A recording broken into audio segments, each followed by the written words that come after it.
Deus abençoe a todos vocês em nome do Senhor Jesus. Daqui a pouco nós vamos entrar em oração. Você deveria fazer um esforço, assistir a mensagem e depois participar da oração, porque a oração, sem dúvida, é a arma espiritualmente falando mais importante que temos, né? A oração traz a manifestação do poder de Deus, e quando Deus age, ninguém impede. Nós estamos vivendo aí dias de grandes adversidades, muita coisa acontecendo ao mesmo tempo, e quando a gente vê pessoas, incrédulas, que não têm a fé firmada em Deus, desesperadas, abatidas, amedrontadas, aterrorizadas, depressivas, a gente consegue compreender, porque quando a fé, a vida não está apoiada na palavra de Deus, a pessoa não tem um alicerce verdadeiro para se firmar, para se apoiar. Ela pode lutar com seus esforços, mas em determinado momento ela não consegue mais se apoiar na própria força e vem o desespero no coração de muitas pessoas. A gente compreende isso. Outra coisa é a gente ver pessoas que têm o conhecimento da palavra de Deus, que buscam a Deus, que muitas das vezes até pregam o Evangelho, se deixaram dominar pelo desespero, pelo pavor, pelo pânico, se esconderem, se afugentarem, viverem acuadas como se alguma coisa muito maior do que Deus está vindo contra elas, e elas têm que fugir, elas têm que se esconder, elas têm que viver no pânico. Aí não é compreensível, aí não é aceitável, Até compreensível, porque é sinal de que a pessoa está vivendo ou uma fé teórica, ou a pessoa está confiando mais nas circunstâncias, naquilo que os olhos naturais estão mostrando, do que propriamente no poder de Deus. A Bíblia, no livro de 2 Reis, capítulo 6, eu não vou ler todo o capítulo, é muito extenso, mas a Bíblia relata o que aconteceu nos dias do profeta Eliseu, porque era comum o rei da Síria armar ciladas contra o rei de Israel. Mas o rei de Israel, naqueles dias, ele era aconselhado por Eliseu, pelo profeta de Deus. E o profeta de Deus, o profeta Eliseu, aconselhava o rei dizendo, não vai por ali ou não vai por lá. E o rei seguia aqueles conselhos do profeta e era livre das armadilhas colocadas pelo rei da Síria. Ele não caía nas armadilhas, ele era livre das armadilhas. E isso aconteceu inúmeras vezes, até que o rei da Síria, indignado por não conseguir destruir, derrotar o rei de Israel, ele fez questionamento e alguém disse, olha, lá tem um profeta, um homem de Deus, que orienta o rei. O motivo pelo qual o rei de Israel não cai nas ciladas é porque há um profeta, um homem de Deus que o aconselha e ele escapa. Então o rei da Síria direcionou agora o seu ódio contra Eliseu. Eu vou matar Eliseu. E ele enviou as suas tropas para lá, para cercar a cidade, o lugar onde Eliseu costumava ficar. Diz a Bíblia que, amanhecendo o dia, diz assim, tendo se levantado muito cedo, 2 Reis 6,15, tendo se levantado muito cedo, o moço do homem de Deus, o discípulo de Eliseu, ter saído, eis que tropas e cavalos e carros haviam cercado a cidade. Eles estavam lá no monte, e quando amanheceu o dia, o garoto olhou e ele viu muitos soldados, cavalos, carros, tropas cercar a cidade. Então o seu moço lhe disse: ai, meu senhor. Desesperado, aquele garoto disse para o profeta: ai, meu senhor, o que faremos? Né? Porque aquele garoto, ele olhou as circunstâncias, ele se deixou levar pelo que os olhos naturais lhe mostraram. Às vezes, diante dos nossos olhos físicos, naturais, não há nada positivo, né? Nós temos visto uma pandemia em muitos lugares do Brasil, graças a Deus. Milhares de municípios não tem nenhum caso, graças a Deus. Em lugares onde ocorreu o carnaval, principalmente, é que acontecem os maiores casos, mais casos, mas no meio desses casos, muita coisa forjada, muita coisa acontecendo, um trabalho mentiroso para colocar a população em pânico, para espalhar até o vírus, né? A gente tem visto coisa acontecendo por aí, nós temos visto pessoas desesperadas porque querem trabalhar, estão impedidas por causa de um político, um governador, um prefeito ditador que diz: não, ninguém vai abrir nada. Então a gente vê pessoas perdendo seus empregos, empresas indo à falência, pessoas passando necessidade. A gente tem visto muita coisa diante dos nossos olhos físicos são negativas. Então, às vezes, diante dos nossos olhos físicos, naturais, a gente não vê nada favorável. Mas o cristão, diferentemente das pessoas incrédulas, o cristão tem que focalizar na grandeza de Deus, no poder de Deus, nas promessas de Deus. Há uma pandemia, há injustiça, há corrupção, há tanta coisa ruim acontecendo, sim, de fato há.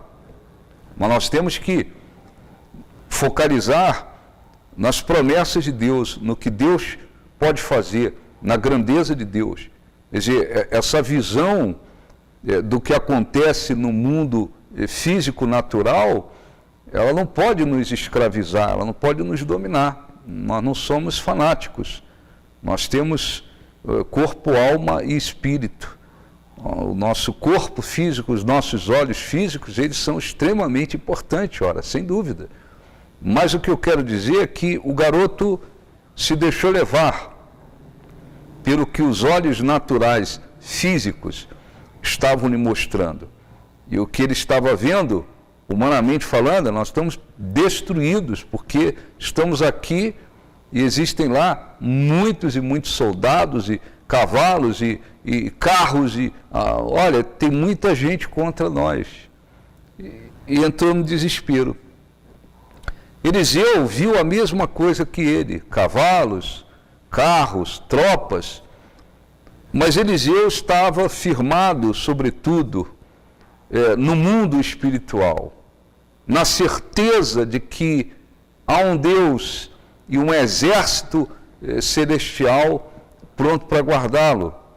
E Eliseu então disse: não temas, porque mais são os que estão conosco do que os que estão com eles.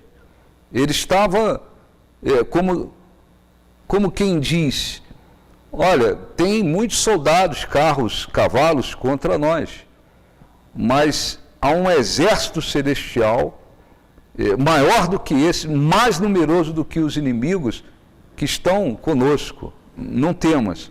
Só que o garoto não entendeu. Eliseu fez uma oração. Orou Eliseu e disse: Senhor, peço-te que lhe abra os olhos para que veja. Naquele dia, Deus permitiu que aquele garoto tivesse uma visão do que estava acontecendo no mundo espiritual. O Senhor abriu os olhos do moço e ele viu que o monte estava cheio de cavalos e carros de fogo em redor de Eliseu. Quer dizer, havia um exército de anjos guardando Eliseu e cercando os inimigos.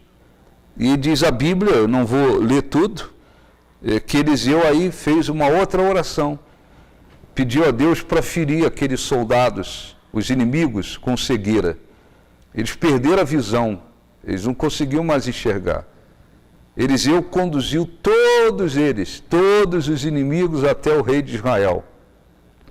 E o rei de Israel, né, querendo se vingar, falou, vamos matar todos esses soldados. Eliseu disse, não, nós vamos dar para eles pão e água. E os abençoou. Depois a visão deles voltou ao normal e eles foram embora e nunca mais a Síria se levantou contra Israel, diz a Bíblia. E da parte da Síria não houve mais investidas na terra de Israel. Então o que eu quero dizer é que Deus não vai ficar permitindo que a gente veja o que está acontecendo no mundo espiritual, né? A gente vai ver anjos, vai ver o exército celestial. Não, há um mundo espiritual, há um exército de Deus, existe Deus, o exército de Deus, existem os demônios, as forças malignas. Há uma guerra no mundo espiritual. Mas não significa que Deus vai estar permitindo que a gente veja o que está acontecendo no mundo espiritual. O que eu quero dizer é que através da palavra de Deus, através da fé em Deus, das promessas de Deus, aí torna-se possível a gente entender que, embora aqui no mundo físico, natural, visível, a gente possa estar diante de muitas adversidades e lutas, mas no mundo espiritual há um exército, há um Deus e há um exército celestial lutando, né, em favor daqueles que, sobretudo, pertencem a Deus. No entanto, nós precisamos agir como alguém que crê. Por isso a gente não pode aceitar o medo, viver aterrorizado, afugentados, né, como se em pânico, como se tudo que está acontecendo vai nos destruir, porque aí a gente vai demonstrar para Deus que a gente não está crendo na palavra dele. Eliseu disse, mais são os que estão conosco do que aqueles que estão contra nós. Nós temos que orar, mas nós temos que agir. Nós temos que orar contra tanta coisa que está acontecendo nesse país. E o diabo, evidentemente, quer se aproveitar, inspirou muita coisa que está acontecendo, quer se aproveitar da situação para destruir, né? O diabo está usando governadores, prefeitos, políticos, ministros, pessoas, para causar injustiça, tentar destruir o presidente, tentar destruir o país, arruinar a economia, prejudicar a vida das pessoas.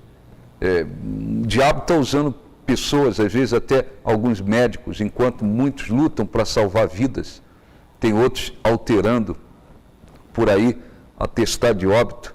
O diabo está usando muita gente, tá? Nós temos que orar, mas nós temos que, além de orar, ter uma postura, né? Ter uma postura de alguém que crê, de alguém que confia, que maior é o que está em nós do que tudo que está no mundo. Nós temos que ter uma postura de alguém que crê, mais são os que estão conosco do que tudo que está acontecendo contra nós, tá bom? Vamos agora falar com Deus, o momento da oração. Senhor nosso Deus e nosso Pai, em nome de Jesus eu oro e peço para que o Espírito Santo ilumine aqueles que pertencem a Ti, creem em Ti, e que talvez, por estarem vivendo uma fé teórica, ou por estarem dando crédito demais a tudo que os olhos físicos estão mostrando, estão em pânico, estão desesperados.